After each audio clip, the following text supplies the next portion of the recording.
Hello friends, I am Prachi Shakdweep. Welcome to my channel track of knowledge. आज मैं आपको बताऊंगी होम्योपैथी की कुछ ऐसी दवाइयों के बारे में जिनको अगर आप फीवर के केस में लेते हैं तो वो बहुत ही ज़्यादा इफ़ेक्टिव होगी। मतलब अगर आपको कैसा भी कोई भी फीवर है और आप इन मेडिसिन को प्रॉपर प्रिस्क्रिप्शन से ले लेंगे तो आपका फीवर डेफिनेटली ठीक होगा। तो अब अपन देखते हैं best homeopathy treatment of fever के बारे में। लेकिन वीडियो देखने से पहले आप मेरे चैनल को सब्सक्राइब ज़रूर करें और बेल आइकन को प्रेस कर दें ताकि आपको सारी अपडेट्स मिलती रहें। तो अब देखते हैं इनमें कौन कौन सी मेडिसिन है जो फीवर के केस में बहुत ज़्यादा इफ़ेक्टिव है और अपन उनको कैसे डिस्टिंग्विश कर सकते हैं सिम्टम्स के बेसिस पे। सबसे पहले है फर्स्ट साइन ऑफ फीवर। मतलब जब फर्स्ट साइन दिखता है फीवर का तो उसके केस में एकोनाइट नेपिलस लेनी चाहिए। इसमें फीवर जो आता है उसमें क्या क्या सिम्टम्स होते हैं? स्किन ड्राई एंड हॉट, मतलब जो पेशेंट होगा उसकी स्किन एकदम ड्राई होगी और उसकी बॉडी पूरी गर्म होगी। फेस रेड, उसका चेहरा लाल होगा और पेल एंड रेड अल्टरनेटली, या फिर पेल और रेड अल्टरनेट होता रहेगा। Burning thrust for large quantities of cold water, मतलब उस पेशेंट को बहुत ही ज़्यादा प्यास लगेगी, उसके गले में जलन होगी और उसकी इच्छा होगी कि वो बहुत ज़्यादा क्वांटिटी में कोल्ड वाटर पिए। इंटेंस नर्वस रेस्टलेसनेस, मतलब वो जो पेशेंट होगा वो एकदम नर्वस होगा और बेचैन रहेगा। टॉसिंग अबाउट इन एग्नोय, एग्नोय का मतलब है बहुत ज़्यादा पेन और सफरिंग। तो वो जो पेशेंट होगा वो पेन और सफरिंग के कारण इधर उधर मूवमेंट करता रहेगा। Becomes intolerable toward evening and on going to sleep, और उसके जो सिम्टम्स होंगे फीवर के वो शाम के समय और वो जब सोने जाएगा उस टाइम पे बहुत ही ज़्यादा बढ़ जाएंगे, वो पेशेंट सहन भी नहीं कर पाएगा इतने। तो ये था एकोनाइट के फीवर के सिम्टम्स। लेकिन इसमें एकोनाइट के केस में एक चीज़ और ध्यान रखने की है, वो अब अपन देखते हैं।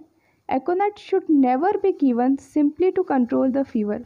मतलब अगर किसी को खाली फीवर है तो उसको कंट्रोल करने के लिए एकोनाइट नहीं देनी चाहिए। Never alternated with other drugs for that purpose, और ना ही दूसरी ड्रग्स, मतलब भले वो होम्योपैथी मेडिसिन हो उनके साथ भी एकोनाइट नहीं लेनी चाहिए। If it be a case requiring aconite no other drug is needed, और अगर कोई ऐसा ही केस है जिसमें एकोनाइट की ज़रूरत है, क्योंकि बहुत ज़्यादा स्ट्रॉन्ग होती है इसलिए इसमें ये ध्यान रखने की बात है। और अगर एकोनाइट की ज़रूरत है तो मतलब इसके साथ फिर कोई और दूसरी दवाई नहीं लेनी है, एकोनाइट विल क्योर द केस, और खाली एकोनाइट ही उस केस को, उस फीवर को ठीक कर देगी। तो ये चीज़ सबसे ज़्यादा ध्यान रखने की है एकोनाइट के केस में। और नेक्स्ट है unless indicated by the exciting cause is nearly always injurious in first stage of typhoid fever. और अगर first stage of typhoid fever भी है तो उस केस में भी जब तक कोई एक्साइटिंग कॉज नहीं दिखता ये दवाई नहीं लेनी चाहिए, क्योंकि ये इंजरियस हो सकती है पेशेंट के लिए। तो ये था मैंने पढ़ा एकोनाइट नेपिलस के बारे में कि फ़ीवर के केस में इसको अपन कैसे यूज़ कर सकते हैं। नेक्स्ट अपन देखते हैं अर्ली स्टेजेस। मतलब अगर फीवर की अर्ली स्टेज है तो उस केस में अपन कौन सी मेडिसिन लेंगे और वो ज़्यादा इफेक्टिव होगी, तो वो है फेरम फॉस्फोरिकम एंड बेलाडोना। ये दो दवाइयाँ हैं। अब इन दोनों दवाइयों को डिस्टिंग्विश कैसे करेंगे? स्लो ऑनसेट, मतलब अगर फीवर धीरे धीरे आया है किसी पेशेंट को तो उस केस में अपन फेरम फॉस्फोरिकम लेंगे। और सडन ऑनसेट विथ फ्लशिंग, मतलब एकदम से बहुत तेज़ फीवर आ गया, उस पेशेंट का फेस पूरा रेड हो गया। फ्लशिंग का मतलब होता है रेड फेस, तो फेस पूरा रेड हो गया, बहुत तेज़ फीवर एकदम से आया, तो उस केस में अपन बेलाडोना लेंगे। अब फेरम फॉस्फोरिकम में क्या क्या सिम्टम्स होते हैं? चिल डेली एट 1 PM, मतलब उस पेशेंट को जब फीवर होगा तो उस केस में उसको डेली 1 PM पे बहुत ज़्यादा ठंड लगेगी, 1 बजे उसको बहुत ही ज़्यादा ठंड लगेगी। All catarrhal and inflammatory fevers first stage, मतलब ये जो मेडिसिन है ये सभी कैटेरल और इन्फ्लेमेटरी फीवर्स जितने भी होते हैं उनकी फर्स्ट स्टेज में काम में ली जाती है और अपन ले सकते हैं। अब देखते हैं फेरम फॉस्फोरिकम की मॉडलिटीज़ के बारे में। Worse at night and 4 to 6 PM, मतलब ये दवाई का जो, अगर ये दवाई ले रहे हैं तो इसका जो पेशेंट होगा उसकी जो प्रॉब्लम होगी वो रात को और 4 से 6 बजे के बीच में बहुत ही ज़्यादा बढ़ जाएगी। Touch jar motion right side, मतलब राइट साइड में सोने से, टच से, मोशन से भी उस पेशेंट की प्रॉब्लम एग्रीवेट होगी। बेटर बाय कोल्ड एप्लीकेशन, और ये जो पेशेंट होगा इसको कोल्ड एप्लीकेशन से रिलीफ मिलेगा, ठंडी पट्टी करने से उसको फीवर में रिलीफ मिलेगा। नेक्स्ट है बेलाडोना। इसके क्या सिम्टम्स होते हैं? Head hot and painful, patient का जो सिर होगा वो फीवर में, जब उसको फीवर होगा तब वो पूरा गर्म होगा और दर्द करेगा, हेडेक होगा उसको। फेस फ्लश्ड, उसका चेहरा पूरा लाल होगा। आई वाइल्ड स्टेरिंग प्यूपिल्स डायलेटेड, आँखें जो होगी वो वाइल्ड हो जाएगी, एकदम एक ही जगह वो देखता रहेगा और उसके जो प्यूपिल्स होंगे वो डायलेट हो जाएंगे। पल्स फुल एंड बाउंडिंग, उसकी पल्स बहुत ही तेज चलेगी। Mucous membrane of mouth dry, mouth की जो म्यूकस मेम्ब्रेन है वो एकदम ड्राई हो जाएगी। Sleepy but can not sleep, और उसे नींद तो आए, मतलब वो स्लीपी रहेगा दिन पर, उसको लगेगा कि वो सो जाए, लेकिन जब वो सोने जाएगा तब उसे नींद नहीं आएगी। अब है aggravation, from touch, motion, noise, draft of air, मतलब टच करने से, मूवमेंट करने से, तेज़ आवाज़ से, हवा से, looking at bright shining object, कोई शाइनिंग ऑब्जेक्ट है, ब्राइट शाइनिंग ऑब्जेक्ट, तो उनको देखने से। आफ्टर 3 PM, 3 बजे के बाद, मतलब शाम को, रात को। After midnight, while drinking, uncovering the head, summer sun and lying down, इन सारी चीज़ों से बेलाडोना का जो पेशेंट होगा उसकी प्रॉब्लम एग्रेवेट होगी। उसको एमिलियोरेशन किससे मिलेगा? रेस्ट, मतलब रेस्ट करने से, स्टैंडिंग और सिटिंग इरेक्ट, मतलब या तो खड़े या फिर ऐसे इरेक्ट होकर बैठने से, एकदम सीधे बैठने से, और वार्म रूम, इन सारे केसेस में उस पेशेंट को रिलीफ मिलेगा। तो अपन ने ये देखा था, फर्स्ट स्टेज में अपन ने एकोनाइट देखी थी कि उसके क्या सिम्टम्स होंगे।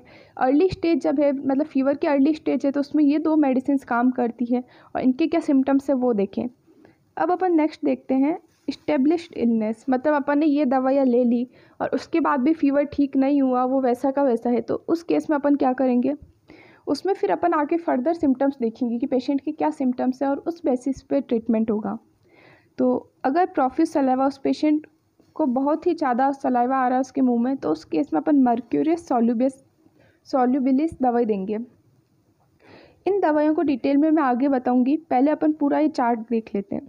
और अगर उसको प्रोफ्यूज सलाइवेशन नहीं हो रहा है तो उसके बाद अपन उसको स्वेटिंग देखेंगे, मतलब उस पेशेंट को पसीना कैसा हो रहा है या नहीं हो रहा है। तो अगर उसको पसीना भी नहीं है, प्रोफ्यूज सलाइवेशन भी नहीं है, पसीना भी नहीं है, तो अपन जेल्सेमियम देंगे उसे। और अगर उसको गर्म पसीना हो रहा है, वो भी कफ के साथ, मतलब गर्म पसीना भी हो रहा है और उसके बॉडी में कफ भी बन रहा है, तो अपन ब्रायोनिया एल्बा देंगे। और विदाउट कफ में अपन उससे जेल्सेमियम देंगे। अब है अल्टरनेटिंग हॉट एंड कोल्ड, मतलब पसीना कभी तो गर्म हो रहा है और कभी ठंडा हो रहा है, ऐसा अल्टरनेट चल रहा है। और वो पेशेंट बहुत ही ज़्यादा ड्राउजी है, मतलब वो एकदम सुस्त सा है और कंफ्यूज्ड है, वो कंफ्यूज रहता है, बहुत ही ज़्यादा ड्राउजी है। तो उस केस में अपन क्या देंगे, बैप्टिशिया टिंक्टोरिया। और अगर पसीना अल्टरनेट हो रहा है हॉट एंड कोल्ड, लेकिन वो ड्राउजी नहीं है, पेशेंट कंफ्यूज नहीं है, तो उस केस में अपन देंगे उसको आर्सेनिक एल्बम। तो ये अपन ने पढ़ा था इन दवाइयों के बारे में कि अगर इस्टेब्लिश्ड इलनेस रहती है, फीवर ठीक नहीं होता है, तो कौन कौन सी दवाई देंगे। अब अपन इन सारी दवाइयों को डिटेल में देख लेते हैं कि इनके क्या सिम्टम्स होंगे। तो सबसे पहले मर्क्यूरियस सॉल्युबिलिस, तो इसके क्या क्या सिम्टम्स होंगे। जनरली गैस्ट्रिक और बिलियस फीवर, मतलब उसको जो गैस्ट्रिक और बिलियस फीवर का मतलब ये है कि उसको जो फीवर होगा उसमें उसके पेट में दर्द होगा, या हो सकता है पेट में कोई इन्फेक्शन हो जिसकी वजह से उसे फीवर आए। और बिलियस फीवर रिलेटेड है लीवर से, कि लीवर में कोई प्रॉब्लम उसकी वजह से उसे फीवर आया है, तो अपन ये दे सकते हैं उसे। विथ प्रोफ्यूज नाइटली पर्सपिरेशन, मतलब प्रोफ्यूज बहुत ही ज़्यादा, उसको रात के टाइम में बहुत ज़्यादा पसीना होगा। डेबिलिटी का मतलब होता है वीकनेस। स्लो एंड लिंगरिंग, मतलब वो जो पेशेंट होगा वो एकदम स्लो हो जाएगा, और लिंगरिंग का मतलब सुस्त हो जाएगा वो। हेड एंड शडरिंग अल्टरनेटली, उसका मतलब उसको सिहरन होगी, कभी तो उसको गर्मी लगेगी और कभी उसको एकदम से सिहरन होगी। येलो पर्सपिरेशन, उसका पसीना जो होगा वो येलो कलर का होगा।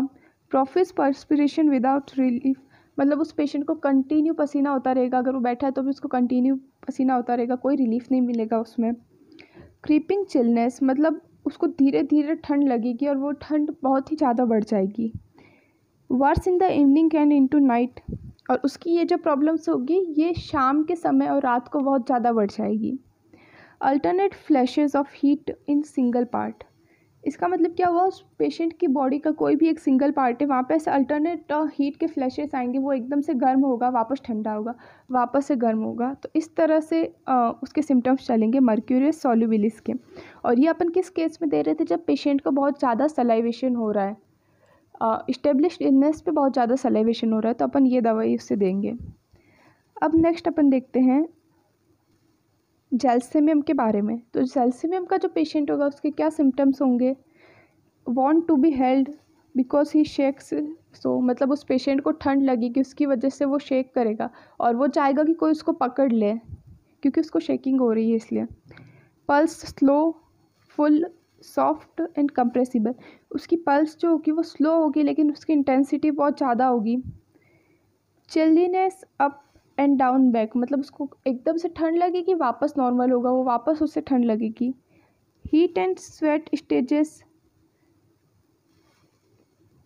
लॉन्ग एंड एक्सॉस्टिंग, मतलब उसको जो पसीना होगा और जो गर्मी लगेगी वो जो स्टेज होगी उसकी वो बहुत ज़्यादा लंबी होगी और वो ऐसी होगी कि वो पेशेंट पूरी तरह से थक जाएगा। Lumbago with much muscular soreness, lumbago का मतलब होता है कमर में दर्द होना, लंबर रीजन में पेन होना।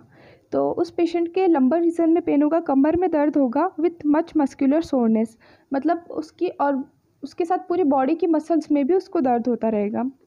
ग्रेट प्रोस्ट्रेशन, वो पेशेंट बहुत ज़्यादा थका हुआ होगा। एंड वायलेंट हेडेक, और उसका हेडेक उसे बहुत ही ज़्यादा तेज सिर दर्द हो रहा होगा। Nervous, chills, bilious remittent fever with stupor, मतलब वो एकदम नर्वस होगा, उससे ठंड लगेगी। एंड बिलियस रेमिटेंट फीवर मतलब उसके हो सकता है लीवर में कोई प्रॉब्लम हुई हो, उसकी वजह से उसे फीवर आया हो, जैसे जॉन्डिस के केस में होता है, तो वो होगा। एंड विथ स्ट्यूपर मतलब कि वो स्ट्यूपर का मतलब है नियरली अनकॉन्शियस, तो वो पेशेंट एकदम बेहोश सा हो जाएगा। डिजीनेस मतलब थकान रहेगी। फेंटनेस, वो बेहोशी की हालत में रहेगा। थर्स्टलेस, उसे प्यास नहीं लगेगी बिल्कुल भी। चिल विदाउट थर्स्ट, मतलब उसे ठंड तो लगेगी बहुत तेज़ लेकिन उसे प्यास उस टाइम बिल्कुल नहीं लगेगी। Along spine wave like extending up from sacrum to occiput, और जो उसको ठंड लगेगी वो उसे ऐसा फील होगा कि वो उसकी स्पाइन से वेव लाइक मोशन में ऊपर की तरफ जा रही है, सेक्रम से ऊपर की तरफ जा रही है, सिर की तरफ। ये थे जैल्सीमियम के फीवर के सिम्टम्स। अब अपन उसकी मॉडलिटीज़ देखते हैं। वर्स कब होगा, मतलब उस पेशेंट को कब एग्रेवेशन होगा? डैम्प वेदर, फॉग, अगर डैम्प वेदर है, बाहर कोहरा है, बिफोर अ थंडर स्टॉर्म, कोई तूफान आने वाला है उससे पहले। इमोशंस और एक्साइटमेंट, बैड न्यूज़, मतलब कोई इमोशन से, एक्साइटमेंट से या बैड न्यूज़ से भी उसकी प्रॉब्लम एग्रेवेट होगी। टोबैको स्मोकिंग, टोबैको स्मोकिंग से उसकी problem. When thinking of his elements, जब वो उसकी प्रॉब्लम के बारे में सोचेगा कि अगर उसकी कोई प्रॉब्लम हो रही है और वो उसके बारे में कंटिन्यू सोचेगा तो उसकी प्रॉब्लम और ज़्यादा बढ़ जाएगी। एंड एट 10 AM, और सुबह के 10 बजे के आसपास उसकी प्रॉब्लम बढ़ सकती है। नेक्स्ट है बेटर, मतलब किस चीज़ से उसको एमिलियोरेशन होगा? बेंडिंग फॉरवर्ड बाय प्रोफिस यूरिनेशन, आगे की तरफ झुकने से, प्रोफिस यूरिनेशन से। Open air continued motion stimulants, खुली हवा में और कंटिन्यू अगर वो मूवमेंट करता रहेगा तो इन सब चीज़ों से उसे रिलीफ मिलेगा, एमिलियोरेट होगी उसकी प्रॉब्लम। अब अपन नेक्स्ट देखते हैं ब्रायोनिया एल्बा के पेशेंट के बारे में कि इसके क्या क्या सिम्टम्स होंगे और क्या मॉडलिटीज़ होगी। तो इसका जो पेशेंट होगा उसकी pulse full, hard, tense and quick, मतलब वो एकदम फुल इंटेंसिटी की होगी, हार्ड होगी, टेंस होगी और क्विक होगी, मतलब वो बहुत ही जल्दी जल्दी उसकी पल्स चलेगी। चिल्स विथ एक्सटर्नल कोल्डनेस, उसे ठंड लगेगी और बाहर से उसकी बॉडी पूरी ठंडी होगी। ड्राई कफ, कफ जो होगा उसका ड्राई होगा। स्टिचेस, इंटरनल हीट, और उसकी बॉडी अंदर से भी गर्म रहेगी और उससे ऐसा लगेगा कि उसकी बॉडी में स्टिचेस आ रहे हो, मतलब कोई टाँके ले रहा हो। सोर sweating, sweat after slight exertion, मतलब अगर वो थोड़ा सी भी फीवर उसको हो रहा है और वो थोड़ा सी भी एक्सर्शन कर लेगा या कुछ काम करेगा तो उसको पसीना होगा, और वो जो पसीना होगा वो उसका सोर स्वेट होगा। ईजी प्रोफिस पर्सपिरेशन, मतलब बहुत ही इजीली पसीना हो जाएगा। Rheumatic and typhoid marked by gastrohepatic complication, मतलब अगर उसको फीवर है और उसके केस में उसके रूमेटिक यानी जॉइंट्स पेन हो रहा है या फिर टाइफाइड है उस पेशेंट को, तो उसके साथ में उसके गैस्ट्रोहिपेटिक कॉम्प्लिकेशंस होंगे। इसका मतलब क्या हुआ? पेट और लीवर से रिलेटेड प्रॉब्लम से उसके साथ में चलेगी। तो ये भी सेम केस जॉइंटिस में भी काम में आ सकती है ये दवाई, क्योंकि इसमें लीवर का इन्वॉल्वमेंट हो रहा है। नेक्स्ट है मॉडलिटीज़। पेशेंट की प्रॉब्लम कब एग्रीवेट होगी? Warmth, any motion, morning, eating मतलब गर्मी से, कोई भी मोशन से, सुबह के टाइम पे खाने से, हॉट वेदर, क्योंकि उसको गैस्ट्रोहिपेटिक कॉम्प्लिकेशंस भी है तो खाने की वजह से भी उसकी प्रॉब्लम होनी है। Hot weather, exertion, touch, can not sit up, get faints and sick, मतलब गर्म वेदर से, एक्सर्शन से कोई उसे टच करेगा तो वो ज़्यादा देर बैठ नहीं पाएगा, एंड गेट फेंट्स एंड सिक, और अगर वो कुछ ज़्यादा काम कर लेगा, ज़्यादा देर बैठ जाएगा तो वो बेहोश हो जाएगा। उसकी प्रॉब्लम कब एमिलियोरेट होगी, कब बेटर होगी, लाइंग ऑन पेनफुल साइड की, मतलब उसको लेफ़्ट साइड में अगर पेन हो रहा है और वो लेफ़्ट की तरफ ही करवट लेके सो जाता है तो उसकी प्रॉब्लम सही हो सकती है। प्रेशर, अगर कहीं दर्द हो रहा है उस पर कोई प्रेशर देगा तो उससे। Rest and cold things, rest से और ठंडी चीज़ों से उसकी प्रॉब्लम में एमिलियोरेशन होगा, वो बेटर फील करेगा। नेक्स्ट है बैप्टिशा टिंक्टोरिया। इस मेडिसिन की क्या क्या सिम्टम्स है? Chill with rheumatic pains and soreness all over body, मतलब उस पेशेंट को ठंड लगेगी, उसके जॉइंट पेन होगा, रूमेटिक पेन होगा और पूरी बॉडी में उसको दर्द होता रहेगा, उसकी मसल्स में पेन होता रहेगा। Heat all over with occasional chills, और पूरी बॉडी उसकी गर्म रहेगी बीच, और ऐसे ओकेजनल मतलब एक फिक्स पीरियड के बाद उससे ठंड लगेगी। चिल अबाउट 11 AM, सुबह की 11 बजे उस पेशेंट को ज़्यादा ठंड लगेगी। Adynamic fever, typhus fever, shipboard fever, मतलब ए डायनेमिक फीवर का मतलब होता है वही कि टेम्परेचर बहुत ज़्यादा होगा, पल्स उसकी वीक होगी, वो पेशेंट नर्वस रहेगा, डिप्रेस्ड रहेगा और उसकी स्किन मॉइस्ट होगी, तो ये ए डायनेमिक फीवर के सिम्टम्स थे। टाइफस फीवर मतलब उसको अगर टाइफाइड हो जाता है तो। और शिपबोर्ड फीवर, शिपबोर्ड फीवर का मतलब भी यही है, एपिडेमिक टाइफस, एक तरह का टाइफाइड ही है ये। अब देखते हैं अपन बैप्टिशा टिंक्टोरिया की मॉडलिटीज़, कि इसका जो पेशेंट होगा उसकी प्रॉब्लम कब ज़्यादा एग्रीवेट होगी। Humid heat, fog and indoor, मतलब गर्मी से, ह्यूमिडिटी से, धुएं से, और अगर वो घर के अंदर रहेगा, ऐसे पैक जगह पे रहेगा तो उसको बेटर फील नहीं होगा, उसकी प्रॉब्लम एग्रीवेट होगी। तो ये था बैप्टिशा टिंक्टोरिया के बारे में। अब लास्ट मेडिसिन है अपनी आर्सेनिक एल्बम। तो इसके क्या क्या सिम्टम्स होते हैं? इसका अगर फीवर होता है तो इसमें high temperature, periodicity marked with adynamia, मतलब वही एडाइनेमिक फीवर होगा फिक्स पीरियड के बाद। सेप्टिक फीवर हो सकता है उसको, मतलब कोई भी सेप्टिक की वजह से उसे फीवर हो सकता है। इंटरमिटेंट पैराऑक्सिम्स, मतलब उसको एक फ़िक्स पीरियड के बाद में उससे पेन होगा, उसकी प्रॉब्लम वापस आती रहेगी एक फ़िक्स पीरियड के बाद में। इनकम्प्लीट विथ मार्क्ड एग्जॉशन, और उसको एक फिक्स मतलब एग्जॉशन कंटिन्यूसली उसको ये लगेगा कि वो थका हुआ है, थकान रहेगी उसे। है फीवर के केस में कोल्ड स्वेट, उसका जो पसीना होगा वो एकदम ठंडा होगा। टाइफाइड के केस में नॉट टू अर्ली, मतलब टाइफाइड के केस में अगर ये लेते हैं तो ये अर्ली स्टेज में नहीं लेनी है, ये लास्ट स्टेज की मेडिसिन से। अर्ली स्टेज में अपन 2 दवाई देखी थी, फेरम फॉस्फोरिकम और एक बेलाडोना, तो वो फर्स्ट स्टेज की दवाइयाँ थी। ऑफन आफ्टर रस, मतलब अगर रस टॉक्स मेडिसिन ली है उसके बाद में भी अपन आर्सेनिक एल्बम दे सकते हैं पेशेंट को अगर वो ठीक नहीं होता है तो। कंप्लीट एक्सोशन, बहुत ज़्यादा थका हुआ रहेगा। डेलीरियम, कन्फ्यूजन में रहेगा वो। वर्स आफ्टर मिडनाइट, और उसकी जो प्रॉब्लम होगी वो मिडनाइट के बाद में बहुत ज़्यादा बढ़ जाएगी। ग्रेट रेस्टलेसनेस, मतलब वही बहुत ज़्यादा बेचैनी रहेगी, थकान रहेगी। ग्रेट हीट अबाउट 3 AM, मतलब उससे सुबह के 3 बजे बहुत ज़्यादा गर्मी लगेगी, पसीना होगा। नेक्स्ट है मॉडलिटीज़ ऑफ आर्सेनिक एल्बम। तो उसकी पेशेंट की प्रॉब्लम कब एग्रीवेट होगी, कब वर्स होगी? वेट वेदर, बाहर गीला मौसम है, ऐसा नमी वाला मौसम है तो। आफ्टर मिडनाइट के बाद में बढ़ेगी। फ्रॉम कोल्ड ड्रिंक्स और कोल्ड फूड, सी शोर एंड राइट साइड, मतलब ठंडी चीज़ों से, ठंडे खाने से और राइट साइड में सोने से उस प्रॉब्लम को उसके जो पेशेंट की प्रॉब्लम होगी वो ज़्यादा एग्रीवेट होगी। बेटर कब फील होगा उस पेशेंट को? From heat, from head elevated and warm drinks, मतलब गर्मी से, गर्म चीज़ें खाने से और गर्म ड्रिंक्स पीने से उसे बेटर फील होगा। तो ये अपन ने देखा था फीवर के केस में ऐसी कौन सी दवाई है जो बहुत ही ज़्यादा इफ़ेक्टिव है। तो अपन प्रॉपर डॉक्टर के प्रिस्क्रिप्शन से ये दवाइयाँ ले सकते हैं और ये डेफिनेटली आपके फीवर को ठीक करेगी। अगर आपको ये इन्फॉर्मेशन और मेरी वीडियो अच्छी लगी हो तो इसे लाइक एंड शेयर ज़रूर करें और नीचे कमेंट में बताएं मुझे कि आपको और किस टॉपिक पे वीडियो चाहिए। Thank you.